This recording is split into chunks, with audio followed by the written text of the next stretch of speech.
it is my lucky day because I get to sit down with Khary Randolph.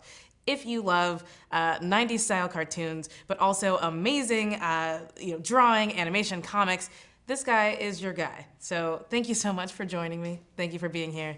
Let's get into it. We're gonna talk about your whole career. It's my pleasure, and thank you for getting my name right. Yeah.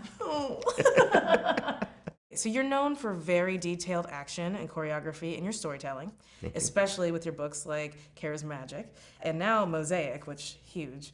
Tell us how you developed your knack for that. I think it's a result of, once again, the way I was brought up. I grew up on 90s comic books, video games, and animation. And specifically, at some point, I really got into Japanese animation. The thing I love about Japanese animation is the choreography. Yeah. Same with manga. But what I got from that is that I love choreography. I love movement.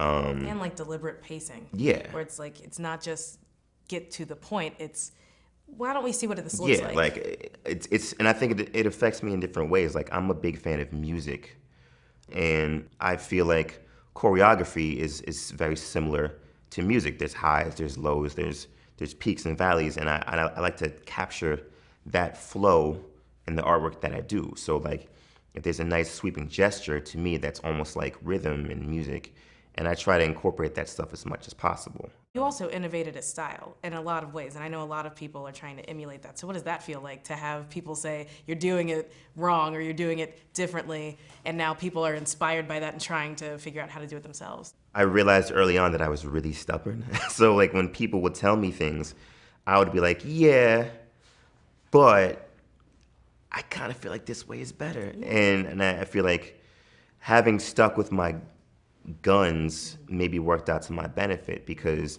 years later, people are now like, oh, well, we kind of like what that. Or, I have people who come up to me now and said, yeah, what you were doing 10 years ago, that influenced us to do what we're doing now. So I realized that sometimes you really have to have your own vision. And if you believe strongly enough in it, if you stick with it long enough, then I think that's going to be better for you in the long run, as opposed to trying to please other people. But there's some curvy flavor there. Absolutely. Where does that come from? That comes from college, actually. I moved to New York in '96 to go to the School of Visual Arts. And so up to that point, my understanding of artwork was Jim Lee, Rob Liefeld, Todd McFarlane, Mark Silvestri. When I got to college, I realized that, yeah, those guys are cool, but there was also a lot of guys that came before them that influenced those guys. So I started to do the knowledge on who their influences were. So guys like John Byrne and guys like Jack Kirby. And then I'd go further back in time to like guys like, Alphonse Mucha or J.C. Leyendecker. And then you eventually start going further back in time. So you get more influences as a result, and your world gets bigger and bigger. So at some point, I was just like, yeah, well, let me throw all that in a pot and make it a little gumbo and make it my own thing, and throw in some European flavor and throw in some manga and see what happens with it. And that was just basically where my style came from.